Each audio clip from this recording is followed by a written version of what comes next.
అందరికీ నమస్కారం. రాత కోత వాత కార్యక్రమానికి మీ అందరికీ స్వాగతం. ఈరోజు ప్రధాన పత్రికల్లో ముఖ్యమైన కథనాలు చూస్తే దాదాపుగా అన్ని పత్రికల్లోనూ మొదటి పేజీలో బ్యానర్ ఐటమ్గా వచ్చినటువంటి వార్తాంశం నిన్న ఆసియా కప్ మ్యాచ్లో పాకిస్తాన్ని టీమిండియా ఓడించింది. చాలా ఘోర పరాభవాన్ని పాకిస్తాన్ ఎదుర్కొంది. ఫస్ట్ బాల్ నుంచే ఆ జట్టు చేతులెత్తేసినట్టుగా కనిపించింది. ఎక్కడ కనీసం నామమాత్ర పోటీ కూడా ఇవ్వలేకపోయింది. ఏకపక్షంగా టీమిండియా ఆధిక్యాన్ని ప్రదర్శించింది. దానికి సంబంధించినటువంటి కథనాన్ని ఈనాడులో అయితే చిత్తుగా కొట్టేశారు అనేటువంటి హెడ్డింగ్తో పాక్ చిత్తు చిత్తు అంటూ ఆంధ్రప్రభలో అలవోకగా అలవాటుగా అంటూ సాక్షి పత్రికలో వార్ వన్ సైడే ఆసియా కప్ గ్రూప్ మ్యాచ్లో భారత్ చేతిలో పాకిస్తాన్ చిత్తు అనేటువంటి రీతిలో ఆంధ్రజ్యోతిలో, దాంతో ప్రజాశక్తిలో భారత్ జైబేరీ అనేటువంటి రీతిలో దాదాపుగా అన్ని పత్రికల్లోనూ కూడా మొదటి పేజీలో ఈ కథనం ఇచ్చారు. సూర్యకుమార్ టీం నిన్న చాలా అద్భుతమైనటువంటి అటు బౌలింగ్ ఇటు బ్యాటింగ్లో అద్భుతమైన పెర్ఫార్మెన్స్ ఇచ్చింది. బౌలింగ్లో అయితే కుల్దీప్ యాదవ్, అక్షర్ పటేల్, స్పిన్ ఉచ్చులో పాకిస్తాన్ బ్యాటర్లు అయితే విలవిల్లాడాల్సి వచ్చింది. ఆ తర్వాత బ్యాటింగ్లో ఆరంభంలోనే అభిషేక్ శర్మ అద్భుతంగా ఫస్ట్ బాలే బౌండరీ తరలించి సెకండ్ బాల్ 6 కొట్టి షాహిన్ షా ఆఫ్రిదీని చాలా తీవ్రంగా ఇబ్బంది పెట్టినటువంటిగా కనిపించింది. ఆ తర్వాత కూడా సూర్యకుమార్ యాదవ్ వరుసగా 2-3 వికెట్లు పడినప్పుడు కూడా ఎక్కడ వెనక్కి తగ్గకుండా జట్టుని విజయ తీరాలకి చేర్చాడు. అదే సమయంలో ఈ మ్యాచ్లో ఇంట్రెస్టింగ్ ఏంటంటే మొత్తం ఎక్కడ పాకిస్తాన్ జట్టు ఆటగాళ్లతో కరచాలను షేక్ హ్యాండ్ ఇవ్వడానికి కూడా టీమిండియన్ ప్లేయర్స్ సిద్ధం కాలేదు. చాలా విడ్డూరం. సహజంగా క్రికెట్లో ఎంత ప్రత్యర్థితో తలపడినా ఎప్పుడు ఆ టాస్ సమయంలో కానీ లేదంటే మ్యాచ్ తర్వాత కానీ అందరితోనూ షేక్ హ్యాండ్ ఇచ్చి మాత్రమే ఎరుగుదిరుగుతారు. కానీ నిన్న చివరిలో 6 కొట్టి విజయం చేరినటువంటి టీమిండియా ప్లేయర్స్ కనీసం కూడా షేక్ హ్యాండ్ ఇవ్వకుండా శివం దూబే, సూర్యకుమార్ ఇద్దరు వెనుక తిరిగినటువంటి తీరు ఆశ్చర్యకరం. ఆ తర్వాత ఈ విజయాన్ని పెహల్గాం ఉదంతంలో పోరాడినటువంటి వీర సైనికులకి అంకితం అన్నట్టుగా సూర్యకుమార్ యాదవ్ కామెంట్ కూడా చేశారు. చాలా భావోద్వేగాలతో కూడినటువంటి మ్యాచ్లో అలవోకగా టీమిండియా విజయం సాధించినటువంటి వైన మనం చూడొచ్చు. ఇక రాజకీయ మైలేజీకి జగన్ ప్రయత్నం, షర్మిలతో దీర్ఘకాల వైరుధ్యాల ఫలితంగానే జగన్ పిటిషన్, అన్నా చెల్లెలు వివాదాల్లో ఇరుక్కుపోయా ఎన్సీఎల్టీని ఆశ్రయించిన విజయమ్మ. ట్రిబ్యునల్ ముందు వేసినటువంటి పిటిషన్లో జగన్మోహన్ రెడ్డికి అనుకూలంగా సరస్వతి పవర్ షేర్ల విషయంలో అనుకూలంగా తీర్పు వచ్చింది. ఇప్పుడు విజయమ్మ దాని మీద అప్పీల్ చేశారు. చాలా ఆసక్తికరం. కొడుక్కి అనుకూలంగా వచ్చినటువంటి తీర్పు మీద తల్లి ఇప్పుడు మళ్ళీ పిటిషన్ వేసి ఆ వివాదాన్ని మరోసారి రాజేసినట్టుగా కనిపిస్తోంది. షర్మిల జగన్మోహన్ రెడ్డి మధ్య తాను ఇరుక్కుపోయాను అని ఆమె పేర్కొన్నట్టు ఈనాడు పత్రికలో వచ్చినటువంటి కథనం. ఇక వికసిత్ భారత్ సాధనకు మహిళల అభ్యున్నతే పునాది, పంచాయతీ నుంచి పార్లమెంటు వరకు వారి ప్రాతినిధ్యం పెరగాలి, అప్పుడే అడ్డంకులను అధిగమించవచ్చు. మహిళా సాధికార కమిటీల జాతీయ సదస్సులో లోక్సభ స్పీకర్ ఓం బిర్లా నిన్న తిరుపతిలో జరిగినటువంటి ఈ సమావేశం మహిళలకు సంబంధించి వివిధ రాష్ట్రాల్లో మహిళల సాధికారత కోసం పనిచేసే సభా సంఘం సభ్యుల సమావేశం జరిగింది. దానికి సంబంధించినటువంటి కథను ఇక్కడ చూడొచ్చు. వలసలపై అట్టుడికిన బ్రిటన్, యునైట్ ద కింగ్డమ్ పేరిట లండన్లో భారీ ర్యాలీ, ఆందోళనలో 150,000 మంది, నేతృత్వం వహించిన పాత్రికేయుడు టామీ రాబిన్సన్, వలసదారులను వెనక్కి పంపాలంటూ నినాదాలు, నిరసనకు ఎలాన్ మస్క్ మద్దతు. ప్రపంచంలో అన్ని దేశాల్లో కూడా ఇప్పుడు నేషనలిజం, ఇండియాలో నేషనలిస్ట్ అని పేరెట్టుకోవడం ఘనతగా భావిస్తారు. ఇదే ఇండియన్స్ ఇతర దేశాల్లోకి వెళ్ళి అక్కడ ఏదో పని చేసుకుంటారనుకుంటే అక్కడ పెరుగుతున్నటువంటి నేషనలిజం ఇప్పుడు ఇండియన్స్కే పెద్ద తలనొప్పిగా మారుతుంది. అమెరికాలో ఇండియన్స్ మీద వేధింపులు మొదలయ్యాయి, ఆస్ట్రేలియాలో ఇండియన్స్ మీద వేధింపులు మొదలయ్యాయి, ఇప్పుడు యూరప్లో ముఖ్యంగా లండన్ లాంటి ఒక ఎవరికైనా ప్రవేశం ఉంటుందని భావించేటువంటి ఒక సేఫెస్ట్ ప్లేస్గా భావించే లండన్లోనే మొదలైంది. ఈ ఉద్యమానికి నాయకత్వం వహించిన టామీ రాబిన్సన్ పాత్రికేయుడని రాసింది. కానీ అతను అల్ట్రా నేషనలిస్ట్, అనేక రకాలుగా జాత్యహంకారమైనటువంటి చర్యలకు పాల్పడి కేసులు, జైళ్ళు, అనేక నేర చరిత్ర కలిగినటువంటి వ్యక్తి. అలాంటి వాడికి ఇప్పుడు అమెరికా ముఖ్యంగా ఎలాన్ మస్క్ మద్దతు ఇస్తున్నారు. అమెరికాకి అనుకూలంగా నినాదాలు కూడా చేశారు కాబట్టి ఈ ర్యాలీలో అమెరికా ప్రోద్బలం కూడా ఉంది అన్నట్టుగా భావిస్తున్నారు. ఇప్పుడు లండన్ మేయర్ పాకిస్తాన్ జాతీయుడు కాబట్టి, పాకిస్తాన్ నుంచి వలస వచ్చిన కుటుంబ సభ్యుడు కాబట్టి పాకిస్తాను ఏషియన్స్ ఎక్కువ మంది లండన్ వచ్చేదానికి అనుమతిస్తున్నారు అనేటువంటి రీతిలో నిన్న ఈ మొత్తం ర్యాలీ జరిగింది. లండన్లో 1,50,000 మంది ర్యాలీ చేయడం అంటే చాలా పెద్ద ఘటన అన్నట్టు. అదే సమయంలో ఈ జాత్యహంకార ధోరణికి, నేషనలిజానికి, అల్ట్రా నేషనలిజానికి దీనికి వ్యతిరేకంగా కూడా కొంత ర్యాలీ కూడా నడిచింది అదే లండన్లో. కానీ ఇది మాత్రం చాలా పెద్ద సంఖ్యలో గుమికూడినటువంటి పరిస్థితి. ప్రపంచం మారుతోంది. అన్ని దేశాల్లో నిరుద్యోగం, స్థానికులకి అవకాశాలు ఇలాంటి వాటి మీద ఆయా ప్రాంతాల్లో చాలా పెద్ద స్థాయిలో సమీకరణలు జరుగుతున్నాయి. ఇవి చాలా తీవ్రమైనటువంటి పరిస్థితులకు దారితీసే ప్రమాదం ఉంటుంది. ముఖ్యంగా వివిధ దేశాల్లో ఇండియన్స్ స్థిరపడ్డారని భావిస్తున్నటువంటి తరుణంలో ఇది ఒక పెద్ద ఎదురుదెబ్బగా మారే ప్రమాదం కూడా ఉంటుంది అనేటువంటి కథనం. రాష్ట్ర ప్రజల గుండెల్లో మోదీ, మోదీ గుండెల్లో ఏపీ. JP Nadda comment. నిన్న విశాఖపట్నంలో పివిఎన్ మాధవ్ నేతృత్వంలో జరిగినటువంటి సభలో ఆయన చేసినటువంటి కామెంట్. నిజంగానే మోదీ గుండెల్లో ఏపీ ఉందా? ఏపీకి మోదీ ఏమైనా చేశారా? ఏపీకి వనగూరే ప్రయోజనం అదనంగా ఏదైనా ఈ 12 ఏళ్ల కాలంలో వచ్చిందా? కనీసంగా వీసమెత్తి ఆఖరికి రాజధాని అమరావతి నగర నిర్మాణానికైనా మోదీ ఆయనే శంకుస్థాపన చేశారు. ఆయనే మళ్ళీ పన్నులు పునర్నిర్మాణం చేశారు. ఇలా పునఃప్రారంభానికి కూడా వచ్చినటువంటి మోదీ కనీసంగా అమరావతికి పైసా విధులుస్తున్నాం అనే మాట అయినా చెప్పారా? ఏడాదిన్నర అయింది ఇప్పుడు కూటమి ఎన్డీఏ పాలనలో. ఆంధ్రప్రదేశ్కి అదనంగా ఏదైనా ప్రయోజనం దక్కిందా? ఆయనే శంకుస్థాపన చేసినటువంటి విశాఖ రైల్వే జోన్ ఏమైనా మోక్షం దక్కిందా? ఒక అడుగైనా పడిందా? అదిగో డిపిఆర్ అన్నారు, ఇప్పటికీ నానుస్తూనే ఉన్నారు. 12 ఏళ్ళక 13 ఏళ్ల క్రితం చేసినటువంటి చట్టం 2013లో పార్లమెంటు వేదికగా విభజన చట్టం చేసి ఆంధ్రప్రదేశ్లో రైల్వే జోన్ ఏర్పాటు చేయాలి అని చెప్పారు. రైల్వే జోన్ ఏర్పాటు చేయాలని చెప్పిన తర్వాత 12 ఏళ్లగా మోదీ ప్రభుత్వంలో మోక్షం కలగదు. పుష్కర కాలం గడిచిపోయింది. మళ్ళీ మోదీ గుండెల్లో ఏపీ అంట. చెప్పడానికి చేతలకి ఎంత వైరుధ్యం ఉంటుందో ఇదొక ఉదాహరణ. ఇక ఆంధ్రజ్యోతి పత్రిక. ఆంధ్రజ్యోతిలో ఈరోజు మనం చూస్తే నేడు 3వ ఛార్జ్ షీట్. శివిరెడ్డి లీలలు, వెంకటేష్ విన్యాసాలపై ఛార్జ్ షీట్. లిక్కర్ స్కామ్లో రోజు లిక్కర్ స్కామ్ గురించి ఏదో ఒక వార్త ఎక్కడో చోట అయినా ప్రచురించకపోతే ఈ పత్రికలకు తెల్లారదు. ఈ ఛార్జ్ షీట్లోనైనా స్థిరంగా ఉంటారా? సిట్టు దర్యాప్తు సమగ్రంగా చేసినట్టుగా నిరూపించుకుంటారు. ఎందుకంటే గతంలో వేసిన ఛార్జ్ షీట్ల మీద కోర్టు చీవాట్లు పెట్టింది. ఛార్జ్ షీట్ల నిండా లొసుగులే, ఛార్జ్ షీట్లో స్పష్టత లేదు. ఆ నిందితులు భారీగా లబ్ధి పొందారని రాశారు. అక్కడ పొందినటువంటి లబ్ధి ఏమైంది, ఎటు మళ్ళింది, ఎక్కడికి వెళ్ళింది, ఏ రీతిన సాగింది అన్నది దర్యాప్తులో తేలకపోతే లిక్కర్లో స్కామ్ జరిగింది అని చెప్తే అది రాజకీయ విమర్శగానే మిగులుతుంది తప్ప సిట్టు ఏడాది పాటు దర్యాప్తు చేసి ఏం సాధించింది అనే ప్రశ్న ఉత్పన్నమయ్యింది. అది కోర్టు నేరుగా సిట్టుని నిలదీసింది. ఇప్పుడు మళ్ళీ 3వ ఛార్జ్ షీట్ అదనంగా ఛార్జ్ షీట్ వేస్తున్నారు. మరి ఈ ఛార్జ్ షీట్లోనైనా స్పష్టత ఇస్తే పర్వాలేదు. తీరు మారాలి. నివేదికలు, లెక్కలు, సమీక్షలతోనే కలెక్టర్లు కుస్తీ. చంద్రబాబుకి ఆంధ్రజ్యోతి. చంద్రబాబు తీరు ఏం మారలేదు.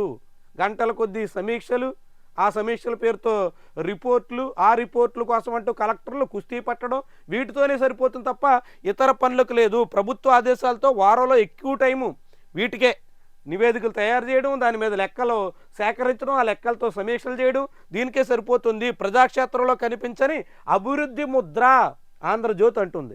ఆంధ్రప్రదేశ్లో ఫీల్డ్లో ఎక్కడా అభివృద్ధి కనిపించట్లేదు, అభివృద్ధి జాడలేదు. ఆంధ్రజ్యోతి అంటుంది విపక్షాలంటే వేరు. చంద్రబాబుకి నిత్యం భజన చేసేటువంటి జగన్మోహన్ రెడ్డి మీద నిత్యం వ్యతిరేకత వెదజల్లేటువంటి పత్రికలో ఏం చెప్తున్నారంటే ఆంధ్రప్రదేశ్లో అభివృద్ధి జాడలేదు చాలా క్లియర్గా. ఇక మిథ్యగానే భూ సమస్యల పరిష్కారం. భూ సమస్యలు కూడా పరిష్కరించలేకపోయారు. క్షేత్రస్థాయి సిబ్బందికి దిశ కరువయింది. పల్లె ముఖమే చూడని జిల్లా బాసులు ఎందరో. ప్రభుత్వం తీరు మారాలంటున్న నిపుణులు. చంద్రబాబు వ్యవహారం మారాలి అని నేరుగా చెప్పలేక ప్రభుత్వం తీరు మారాలట. ఈ రోజు నుంచి 2 రోజుల పాటు కలెక్టర్ల సదస్సు జరుగుతోంది అమరావతిలో. వెలగపూడి సెక్రటేరియట్ వేదికగా జరగబోతుంది. దానికి ముందు ఆంధ్రజ్యోతి చంద్రబాబును గైడ్ చేస్తోంది. చంద్రబాబు తీరు మార్చుకోవాలి అని సూచిస్తోంది. మహిళా శక్తికి జై అన్నట్టుగా సీఎం పేరు వాడేస్తున్నారు. పిఎం సూర్యగారిలో కంపెనీల దొడ్డిదారి ప్రమోషన్.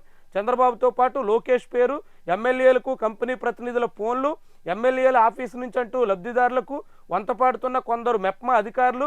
పెద్దల రెఫరెన్స్ ఉందని తప్పుడు ప్రచారం. ఈ సోలార్ సంబంధించినటువంటి టెండర్ల ఖరారు విషయంలో ఆంధ్రజ్యోతి కథనం రాసింది. దాన్ని రాష్ట్ర ప్రభుత్వం తప్పుపట్టింది. ఆంధ్రజ్యోతి మిస్లీడ్ చేస్తోంది అన్నట్టుగా పేపర్ స్టేట్మెంట్ కూడా ఇచ్చింది. ఇప్పుడు దాన్ని కంటిన్యూ చేస్తుంది ఆంధ్రజ్యోతి. చంద్రబాబు లోకేష్ పేరు చెప్పి దందా నడిపేస్తున్నారు, అడ్డం దిడ్డంగా సాగుతున్నారు ఈ సోలార్ల వ్యవహారంలో. కొండపల్లి సీమలో కాకతీయం, ఆ వంశ ఆద్యుడు గుండన జన్మస్థలం కాకర్తి. ప్రస్తుతం ఎన్టీఆర్ జిల్లాలో ఉన్నటువంటి కొండపల్లి ప్రాంతమే కాకతీయులకు మూలం అనేటువంటి రీతిలో శాసనాలు దొరికాయి. చరిత్రకారులు దాన్ని పూర్తిగా శోధించే ప్రయత్నంలో ఉన్నారు అంటూ ఈ కథనం. ఇక పాక్ ఉగ్రవాదులకు కాంగ్రెస్ దన్ను. ఇంకా ప్రధానమంత్రి ఏం మాట్లాడడానికైనా వెనకాడినటువంటి రీతిలో ఉంటాడు ఆయన. పాకిస్తాన్ ఉగ్రవాదులకి కాంగ్రెస్ దన్నుగా ఉందంట. ఏమనాలి అసలు? నిజంగానే అలాంటి దన్నుగా నిలబడేటోళ్ళు ఎవరన్నా ఉంటే ఆయన ఈ 12 ఏళ్ల కాలంలో పట్టుకుని శిక్షించాలి కదా, ఆధారాలతో నిరూపించి వాళ్ళని జనం ముందు ఎండగట్టాలి కదా. ఆ పని చేయరు. ఎన్నికల నాడు టెర్రరిస్టులకి పాకిస్తాన్ అండగా ఉంది, ఒక మాట, ఓ ముద్ర, ఓ ప్రకటన. అసలు బాధ్యత గల స్థానంలో ఉన్నటువంటి వాళ్ళు ఏదైనా మాట్లాడితే దానికి ఆధారాలు ఉండాలి అనేటువంటి సోయి కూడా ఆయనకి లేదు. ఇక మరొక ముఖ్యమైనటువంటి కథనం, ఐఏఎస్ అధికారి వర్సెస్ టీడీపీ మహిళా ఎంపీ. నంద్యాల నుంచి తొలిసారి పార్లమెంటుకి గెలిచిన ఎంపీ బైరెడ్డి శబరిని చంద్రబాబు అత్యంత సన్నిహితుడైన ఐఏఎస్ అధికారి అవమానించారు. ఆంధ్రజ్యోతి కథనం. బైరెడ్డి శబరి అంటే రాజకీయ కుటుంబం నుంచి వచ్చింది. ఆయన తండ్రి కూడా రాజశేఖర రెడ్డి చాలా కీలకమైనటువంటి బాధ్యతలు నిర్వహించారు. ఒకనాడు చంద్రబాబుకు అత్యంత సన్నిహితుడు. ఆ తర్వాత కొంత చంద్రబాబుకు దూరం అయ్యారు. మొన్నటి ఎన్నికల ముందు బైరెడ్డి శబరి తెలుగుదేశం పార్టీలో చేరారు. నంద్యాల ఎంపీ టికెట్ సాధించి ఆమె ఎంపీ అయ్యారు. అయినప్పటికీ ఎంపీ పట్ల వేసమెత్తు మర్యాద కూడా లేకుండా కార్తికేయ మిశ్రా అనే ఐఏఎస్ అధికారి అత్యంత అవమానంగా మాట్లాడడంతో ఆమె నిలదీయాల్సిన పరిస్థితి వచ్చింది. నిలదీయడమే కాకుండా ఆమె ఈ అవమానంతో నేరుగా నారా లోకేష్కి ఫిర్యాదు చేశారు. ఆంధ్రజ్యోతి రాసింది. చూడండి, ఆంధ్రప్రదేశ్లో అధికారులు ప్రజాప్రతినిధులకు ఎంత గౌరవిస్తున్నారో శబరి వర్సెస్ కార్తికేయ మిశ్రా ఘటన మనకి చాటుతుంది. కార్తికేయ మిశ్రా శబరి మధ్య తీవ్ర వాగ్వాదం. ఢిల్లీలో ఎంపీతో దురుసుగా మిశ్రా తీరు, మర్యాదగా వ్యవహరించాలని శబరి ఘాటు హితువు. మిశ్రా తీరుతో మనస్తాపం, లోకేష్కి ఫిర్యాదు. లోకేష్కి ఫిర్యాదు చేసి 4 రోజులు అయింది. ఈ ఘటన జరిగి ఉపరాష్ట్రపతి ప్రమాణ స్వీకారం నాడు చంద్రబాబు ఢిల్లీ వెళ్ళారు. ఢిల్లీ వెళ్ళినటువంటి సమయంలో చంద్రబాబును కలవాలని ఆమె చంద్రబాబు ఉండేటువంటి ఆఫీస్ దగ్గరికి వెళ్ళారు. ఆమె బయట వెయిట్ చేస్తున్నారు చంద్రబాబు వస్తారని. ఈయన ముందు వచ్చి కార్తికేయ మిశ్రా మీరెవరు ఎక్కడ నిలబడడానికి, వెళ్ళండి, ఏం అవసరం లేదన్నట్టుగా ఆమెతో చాలా దురుసుగా మాట్లాడారు అని ఆంధ్రజ్యోతి రాసుకొచ్చింది.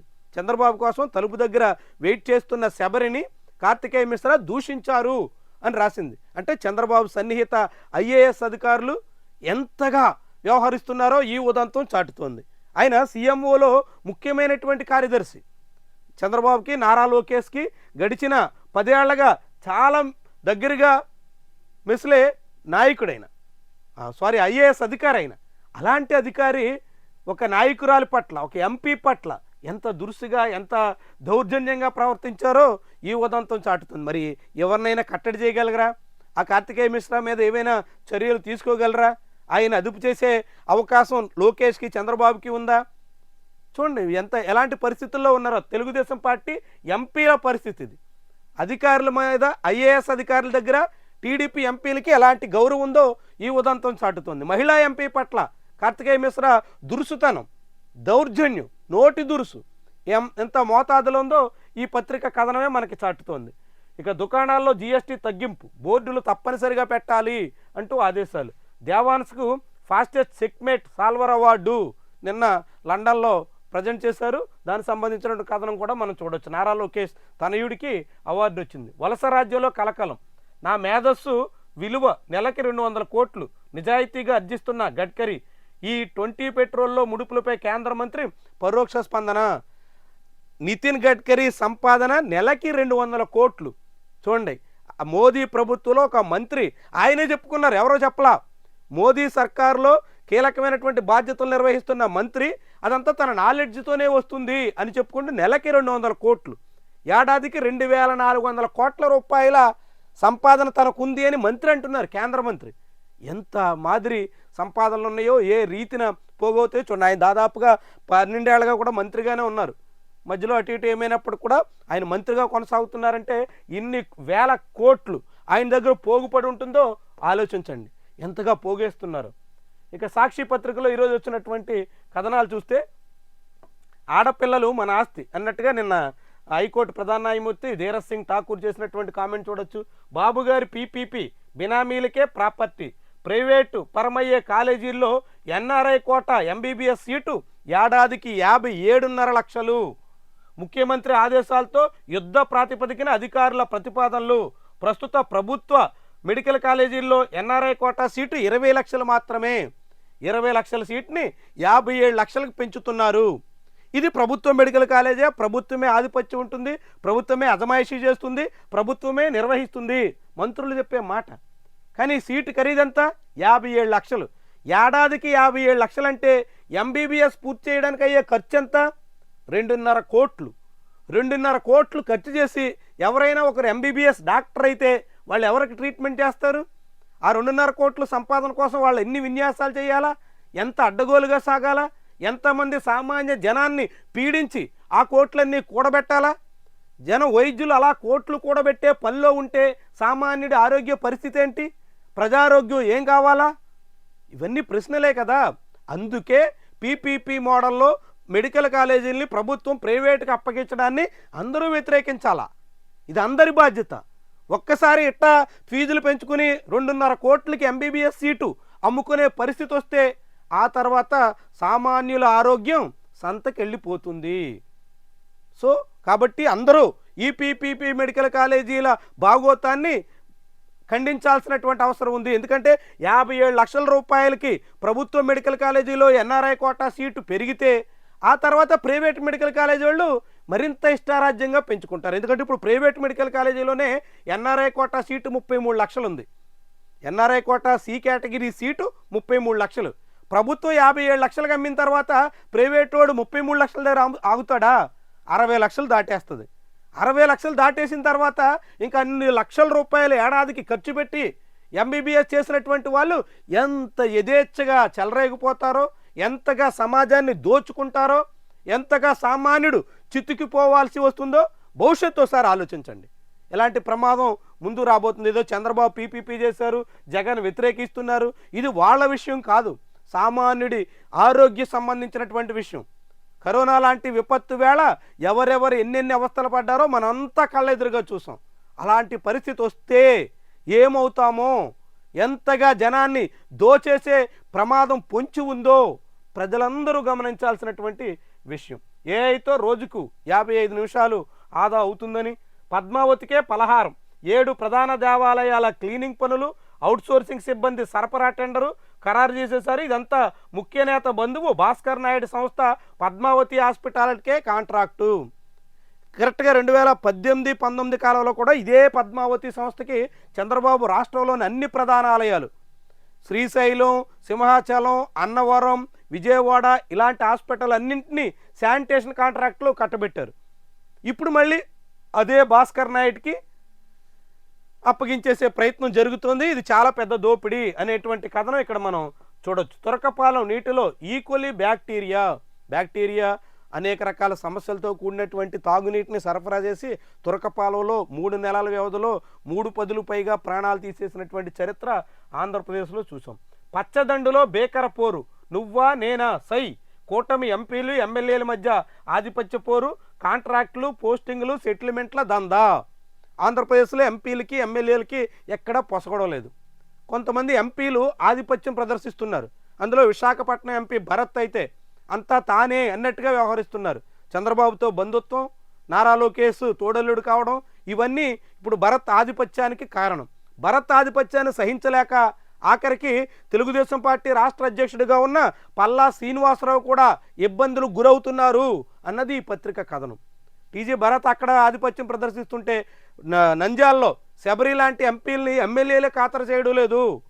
వేమిరెడ్డి ప్రభాకర్ రెడ్డికి ఎమ్మెల్యేలకి మధ్య పొంతన కుదరట్లేదు. లావు కృష్ణదేవరాయల తీరుని అక్కడ నరసరావుపేటలో ఎమ్మెల్యేలు సహించలేకపోతున్నారు.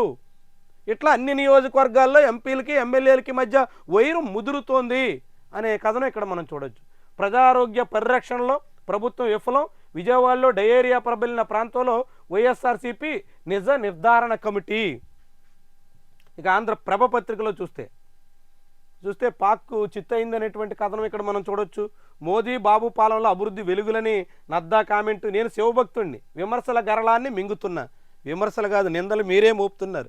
పాకిస్తాన్ టెర్రరిస్టులకి కాంగ్రెస్ పార్టీ పాకిస్తాన్ టెర్రరిస్టులకి అండగా ఉంది అని విమర్శించింది ఎవరు? ఆయనే కదా. ఎదటి వాళ్ళ మీద నిందలేయడంలో మోదీ సమర్థుడు. రైల్వే హబ్గా విజయవాడ, అగ్రశ్రేణి రైల్వే టెర్మినల్గా బెజవాడ జంక్షన్, 950 కోట్ల రూపాయలతో స్టేషన్ ఆధునీకరణ పనులు జరగబోతున్నాయి అనేటువంటి కథనం చూడొచ్చు. జర్మనీ పిలుస్తుంది, భారత విద్యార్థులకు రెడ్ కార్పెట్, అందుబాటులో ఫీజులు, ఆకట్టుకునే ఉపకార వేతనాలు. ఆరంభంలో అన్ని దేశాలు బాగుంటాయి, అమెరికా చాలా భూతల స్వర్గంగా కనిపించింది. ఆ తర్వాత ఆస్ట్రేలియా అబ్బో ఇంకేముంది అన్నారు, లండన్ అంటే ఇంకా తిరిగిలేదే అన్నారు. ఇప్పుడు ఆయా దేశాలు అన్నింటా కెనడా నుంచి లండన్ వరకు అన్ని దేశాల్లో ఇండియన్స్ ఎన్ని ఇబ్బందులు అవస్థలు ఫాలో అవుతున్నారో ఇప్పుడిప్పుడే జనానికి అర్థమవుతోంది. ఇక ప్రజాశక్తి పత్రికలో చూస్తే ఆక్వా రుణ వడ్డీలపై మారటోరియం, వడ్డీలపై మాత్రమే. వడ్డీలు చెల్లించక్క లేకుంటే ఆక్వా రైతులకి ఎంత మినహాయింపు వస్తుంది? ఆక్వా రైతు పంట పండించిన దానికి గిట్టుబాటు ధర కల్పించాలా?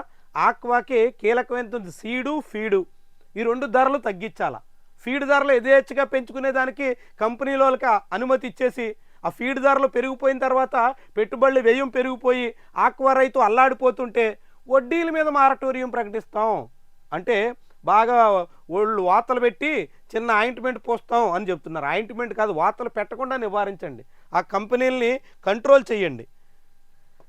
ఇక ఉద్యమ శిబిరంలోనే ఆగిన గుండె, పెందుర్తిలో పెను విషాదం, రైల్వే బ్రిడ్జికి భూములిచ్చి పరిహారం కోసం పోరాటం.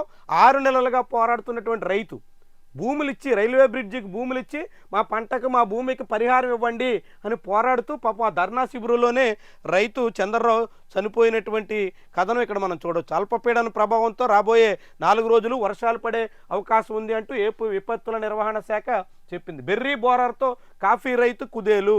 అరకు కాపీ బ్రాండ్ ఇమేజ్ తీసుకొచ్చాం, అరకు కాపీ అంత గొప్ప ఇంత గొప్ప అని చెప్పుకునే ప్రభుత్వ పెద్దలు ఆ అరకు కాఫీ రైతు ఇప్పుడు కొలాప్స్ అయిపోతున్నాడు. అరకు కాఫీ రైతు కుదేలయ్యే దిశలో ఉన్నాడు. బెర్రీ బోరర్తో చాలా తీవ్రంగా సతమతం అవుతున్నాడు. కాపాడాలి కదా, కనీసంగా వాళ్ళని ఆదుకునే ప్రయత్నం చేయాలి కదా. అలాంటి సమస్య ముదురుతున్నప్పుడు పరిష్కారం వెతకాలి కదా. ప్రభుత్వం కళ్ళు అప్పగించి చూస్తోంది. జన విజ్ఞాన వేదిక రాష్ట్ర ప్రధాన కార్యదర్శిగా మాజీ ఎమ్మెల్సీ కేఎస్ లక్ష్మణరావు ఎన్నికయ్యారు అనే కథనాన్ని ఇక్కడ మనం చూడొచ్చు. ఇక లోపల పేజీలో ఉన్నటువంటి వార్తాంశాల్లో మచిలీపట్నం ఉదంతంపై జనసేన అంతర్గత విచారణ. జనసేన పార్టీ అంతర్గత విచారణ చేయడం కాదు, శాంతి భద్రతల కీలకమైనటువంటి అంశం కాబట్టి ప్రభుత్వ పరంగా విచారించి నిందితులు శిక్షించాల. మచిలీపట్నంలో వైఎస్ఆర్సీపీ కార్యకర్త ఒకరు సోషల్ మీడియాలో మాట్లాడుతూ పవన్ కళ్యాణ్ని నిందించారు, బూతులు తిట్టారు అనేటువంటి కారణంతో బెదిరించి కొట్టి మోకాళ్ళ మీద నిలబెట్టి ఒక ఆర్ఎంపీ డాక్టర్తో క్షమాపణ చెప్పించుకున్నటువంటి చరిత్ర జనసేన పార్టీది. దీని మీద అంతర్గత విచారణ అంట. మొన్న కొవ్వూరులో జనసేన పార్టీ ఎమ్మెల్యే ఆందోళన, జనసేన పార్టీ ఇన్ఛార్జ్ మాజీ ఎమ్మెల్యే ఆందోళనకు దిగితే అక్కడ కూడా అంతర్గత విచారణే అన్నారు. ప్రధాన కార్యదర్శి శివశంకర్ని విచారణ కోసం పంపించారు. ఏమైంది అంతర్గత రిపోర్టు? ఏమైనా రిపోర్ట్ వచ్చిందా? ఏమైనా చర్యలు తీసుకున్నారా? జనసేన కొవ్వూరు నియోజకవర్గ కార్యకర్తలకు ఏమైనా ఊరట దక్కిందా? అది ఏమైందో తెలియదు. ఇప్పుడు మళ్ళీ మచిలీపట్నంలో అంతర్గత రిపోర్ట్ అంట. ఏ విచారణ చేస్తారో ఏ రిపోర్ట్లు వస్తాయో మరి వాళ్ళకే తెలియాలి. బెడిసి కొట్టింది పర్యాటక యూనిట్లపై ప్రైవేటీకరణకు ముందుకు రాని సంస్థలు. టూరిజం ఏపీటీడీసీకి సంబంధించినటువంటి ఆంధ్రప్రదేశ్ టూరిజం డెవలప్మెంట్ కార్పొరేషన్ సంబంధించిన ఆస్తులు ప్రైవేటు వాళ్ళకి అప్పగించాలి అని చంద్రబాబు వేసిన ప్రయత్నాలు ఫలించలేదు. నేటితో ఆసక్తి వ్యక్తీకరణ గడువు పూర్తి. హరిత బెర్మ పార్కును తాకట్టు పెట్టి ఇప్పటికే బ్యాంకు నుంచి అప్పులు తెచ్చుకున్నారు. లీగల్ సమస్యలు వస్తాయన్న ఉద్దేశంతో ఎవరు ముందుకు రావట్లేదు. భవానీ ద్వీపం, సూర్యలంక, నాగార్జున సాగర్ ప్రాజెక్టులపైన అనాసక్తి, ఉద్యోగుల ఆందోళనలు, న్యాయ పోరాటాల నేపథ్యంలోనే అయిష్టత. చంద్రబాబు అన్నిటినీ ప్రైవేటు పరం చేసేసే దూకుల్లో ఉన్నారు, అన్నిటినీ అమ్మేయాలనేటువంటి ఆలోచనతో సాగుతున్నారు. కానీ టూరిజం డెవలప్మెంట్ కార్పొరేషన్ సంబంధించిన ఆస్తుల ప్రైవేటీకరణలో సంస్థలు ముందుకు రావడం లేదు. ఆంధ్రజ్యోతి రాసినటువంటి కథనం. ఇక వలస రాజ్యంలో కలకాలం, ఇంగ్లాండ్లో జరుగుతున్నటువంటి పరిణామాలు, ముఖ్యంగా లండన్లో జరుగుతున్నటువంటి వ్యవహారం చాలా ఆందోళనకరంగా మారుతుంది ఇండియన్స్ మీద. వాస్తవానికి అక్కడ ఇండియన్స్ అంటే కేవలం ఇండియా నుంచి వెళ్ళినటువంటి వాళ్ళే కాదు, బంగ్లాదేశీయులు, శ్రీలంక, పాకిస్తాను, నేపాలీలు అందరూ ఇండియన్సే వాళ్ళ దృష్టిలో. ఆ స్కిన్ కలర్ ఒకే మాదిరిగా ఉన్నటువంటి వాళ్ళందరినీ ఇండియన్స్గానే పరిగణిస్తారు. అది ఇప్పుడు చాలా తీవ్రమైనటువంటి పరిస్థితికి దారి తీస్తుంది. ఇవి ఈరోజు వివిధ పత్రికల్లో వచ్చిన ముఖ్యమైన కథనాలు. ఆ కథనాల వెనక అసలు కథలు, వార్తల వెనక వాస్తవాలు. ప్రతిరోజు ఇదే రీతిలో రాత, కోత, వాత పేరుతో మనం ఉదయం 8 గంటల నుంచే ఈ విశ్లేషణ నిర్వహిస్తున్నాం. ఖచ్చితంగా ఫాలో అవ్వండి.